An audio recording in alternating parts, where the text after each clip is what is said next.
am Sean Hazard with Tempo Storm, here with Mike Donais, the lead game designer, and Jomaro Kindred, the senior concept artist. He just said it, and I already screwed it up.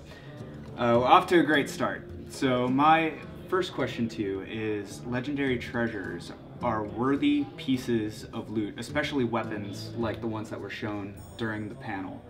So I have to ask, is this what happened to our Legion items, our Legion legendaries? Did they get thrown into the vault and moved to Hearthstone down and taken by Kobolds, and now we're trying to retrieve them? That's juicy. Yeah, that's a cool idea. Yeah, that's a cool idea. Some of the, like Alaneth is actually like one of the weapons that you use in Legion. Some of the other ones are just totally not, like just other items, but I think it's cool that World of Warcraft and us cross over a lot with the Kobolds and the take candles totally from World of Warcraft. I love it when we tie into World of Warcraft like that, and it means that people who are in franchise will recognize stuff, and I think that's really cool. And like personally for me, like with that, like Alaneth for example, right? Yeah. Like I leveled a mage to full level. I'm an alcoholic, so I've kind of like leveled all the classes. And when I remember getting that legendary, and I would hear it speak, I was like, "What's going on? Where is that coming from?" And it's in game that way too. It's in Hearthstone that way as well. So it speaks. So I'm really excited for that. You know the voice. Yeah. Matt Mercer. That's right. He does Rexar, and you were saying that. Yeah. Matt Mercer also does the theme song for the Kobolds and Catacombs. That's in the trailer. That's amazing. Super exciting. That's so cool. So, Alaneth talks to you. Mm-hmm. Yeah. Can you say why he talks to you? Well, Alaneth is like a living spirit. It's a sentient staff. Yeah. I mean, I don't know like the full lore, but I just dig that it talks to you. Like I think that's so awesome. I gotta say that I'm a big Matt Mercer Critical Role fan, so that's why I leveled the Arcane Mage to play with Alaneth. So to see it in Hearthstone, really clutch. I love that. Yeah. Awesome, it's a throwback to like old fantasy novels where the weapons sort of have their own minds, or like the Ring or something like that, where it speaks to you and talks things. And that's really what you guys are pushing with this expansion, is delving into the dungeon and picking up those items that really mean something. So that's really interesting. I can definitely see why that would be a pool here. Continuing to talk about treasure a bit, we've seen spellstones continuously growing in power as you complete some sort of objective. Does every class have a spellstone? Right, there's 9 spellstones, one in each class, and each one of them has a different level up condition, and then a different full power where they're like, wow, and once you get them into full power, it's always an amazing deal. Mm-hmm. Now, without spoiling, which one do you think is your favorite? Which class has your favorite? Because I know you said before it was released that Mage was your favorite quest from Angoro, and that wasn't announced yet. So can you kind of give that same? Oh, I played the Warlock one a lot because it's very good, but I think the Shaman one is the one I've gotten the most value out of. And we've shown off the Shaman one. It lets you at full power create 3 copies of a minion. There's like a Shaman Overload deck that I played with the Overload Giants, which has been really cool. And there's a few other cards that can go in that deck that work really well if you get 3 copies of them. Some of them are they have to live a turn, but once they do live a turn, they're crazy, and other ones they don't have to live a turn.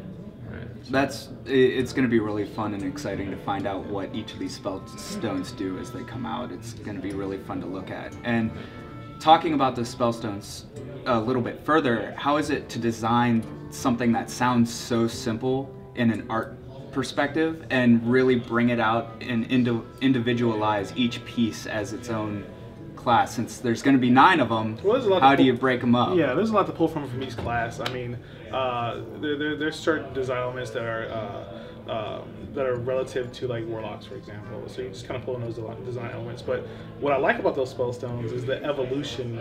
That evolution is the fun part. I mean, to see it start as this small item and become this awesome item that's the fun as far as design goes. And evolving each of those 3 steps. That's right. Yeah, and bringing out the stone a little bit more, making it more colorful, vibrant. How do you make it feel more badass? How do you take it there? So, I can definitely see that. That's really cool.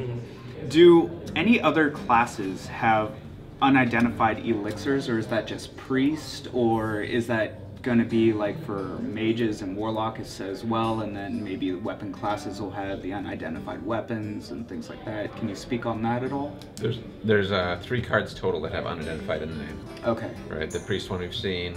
There's also the unidentified shield, and there's an unidentified weapon. We haven't revealed what classes they're from yet, but they're all pretty cool. They're mostly like just to give the flavor of like you're finding treasure, right? We wanted to keep hitting on that theme, and I think 3 is the right amount because you have to sort of keep track in your head. There's a lot of like unknowns And there. side effects. Yeah, so Yeah, a lot of many side them. effects. But I think the ones we have are each a pretty cool fantasy, and I think we'll like them. Yeah, it was definitely really interesting to see, and how again it was touched on the panel a bit, going into the different art directions for each of those. I think there were 6 different. After you unwrap them, there's 4 for each. 4 results for each unidentified. 4. Okay. Yeah. How was that art direction, taking to identify each one with a visual? Actually, so I didn't handle that. I wasn't tasked with that. Okay. But I can imagine that what they said in the panel kind of. I didn't see the panel, Okay. so That's fair. And actually, we do use outsourcing. We have Jeremy Cranford is our outsource manager, and he deals with the artists who help kind of bring that stuff to life. So Okay. yeah, I just didn't work on that particular That's aspect fair. of it. What is the reward for completing the dungeon? So the first reward is fun, right? Okay, I yeah. mean, really. For me personally, like, I'm an alcoholic again, so playing all the classes and getting into all the classes and trying to beat it with all the classes is important to me. So when you do that, you can get that special, awesome Kobold and Catacombs card back. Really? So you get a special card You back? get that special card back. Okay. And you know, I mean, I might be biased, but I worked on that card back. I painted it, so Okay. you should really go for it. So definitely, it's definitely worth beating it with the 9 classes then. You should, yeah. I'm gonna attempt to. It's tough for me though. I think he probably has a better chance at doing it, but I'm working on it. Well, it's got to be easy, a little bit easier for most people because you don't need a collection, right? Absolutely. That's right. They provide all the cards for all your decks as you go. You guys talked about in the panel that you wanted to do Blingtron's extravaganza, and then talking about all these items, and then that kind of got scrapped. But before that got scrapped, how big was Blingtron, and what was his deal? Do you know? Did it get far enough into concept to really to grasp what that story might be?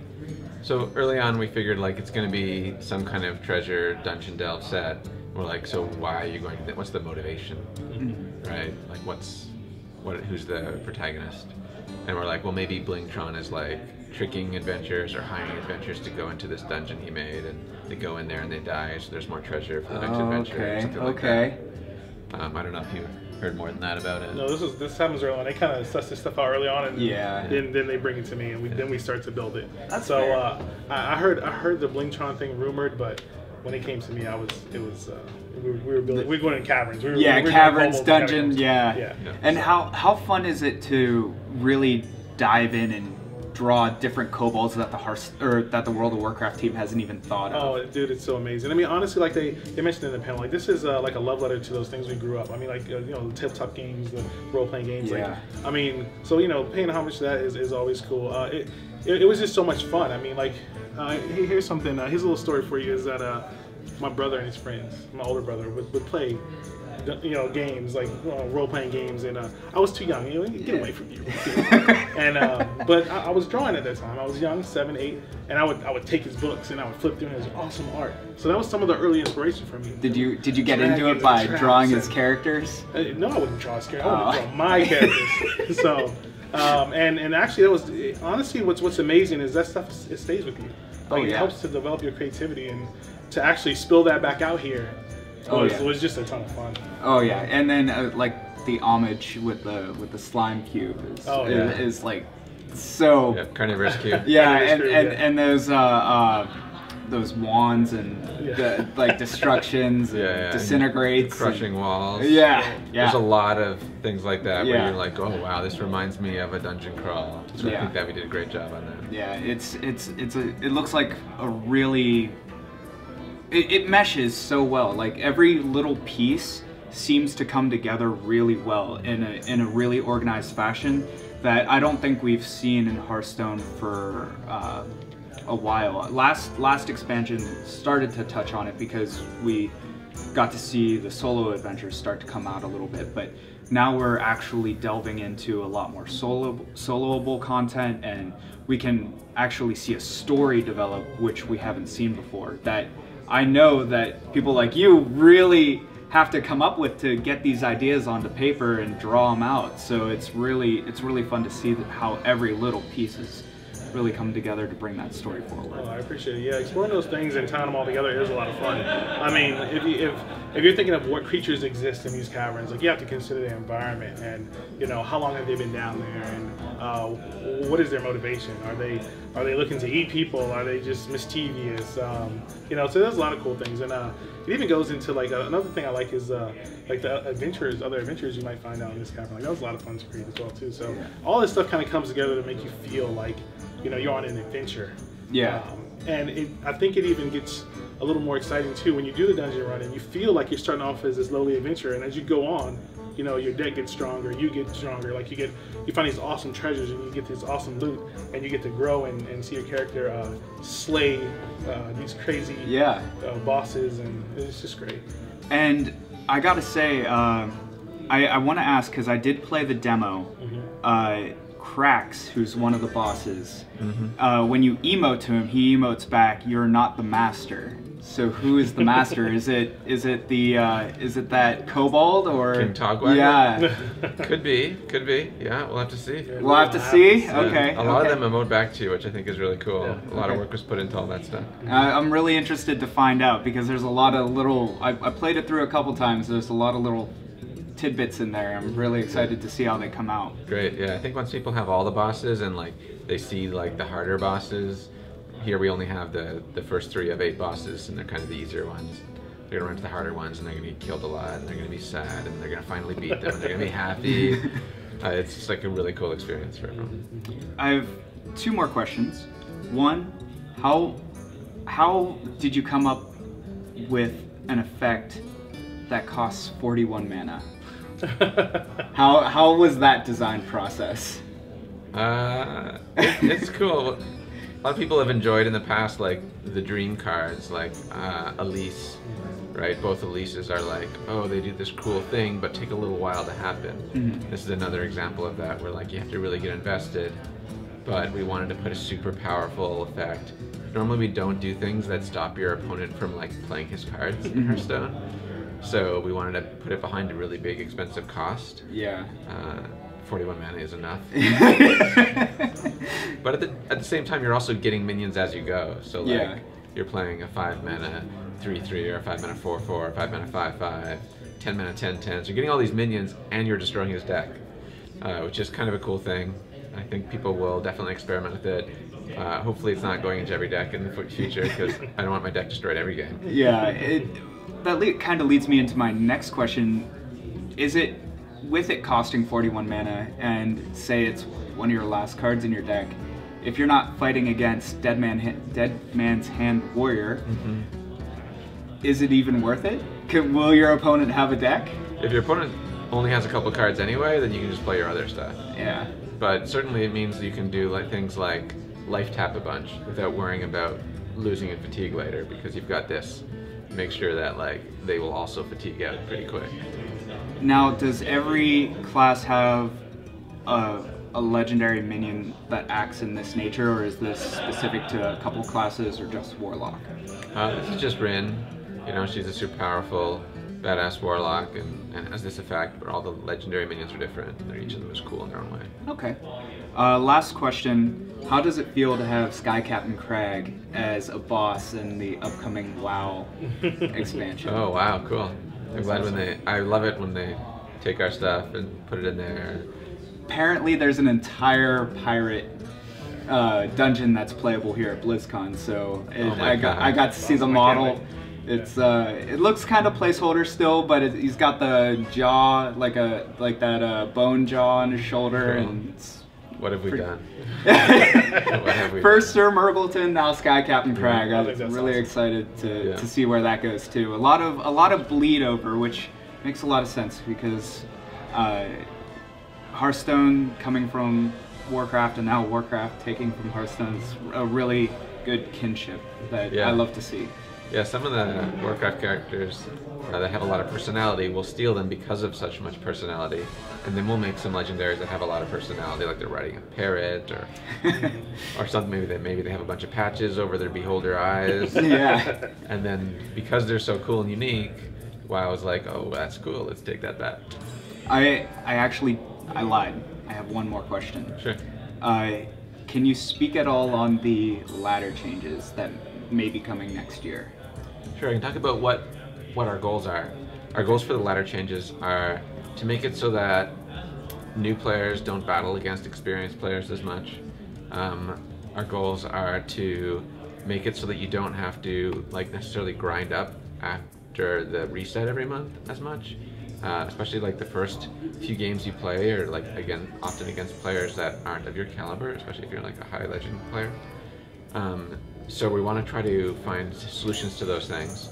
Another thing that we sort of realize is there's a lot of different ways to change ladder and improve ladder. So we think we'll do one thing, see how it goes. We'll do more things, see how they go. We're not gonna like put something out and like, hey, we solved everything. Here's the final solution. No more changes. But it's something that we're excited about improving on. Great. Well, I meant to end with the lighthearted question with Sky Captain Crag, and I forgot one, so that's what I get for not looking at my notes. So. But I think that's it. Great, awesome. awesome. It was great talking Did to you guys, do you have any last words or anything else that you want to add to Tempo Storm fans? Yeah, well, thanks for enjoying Hearthstone. I like Tempo Storm, and I'm liking the new expansion, so come and try it out. Yeah, Kobolds and Catacombs. The Temple Storm is awesome. It was a great interview. You guys all have fun playing it. Do the dungeon runs. Be alcoholics like me. You can get a new free legendary, Mare and the Fox, on Monday, Yes. and another legendary weapon for free in December when the expansion comes out. Oh! That's right. Wow! Wow. Legendary weapon for free in December when it comes out. We haven't heard that one yet, so Heard it sounds first good. here. All right. That's All right, awesome. thanks guys. I really appreciate it. Thank you so much. Thank you.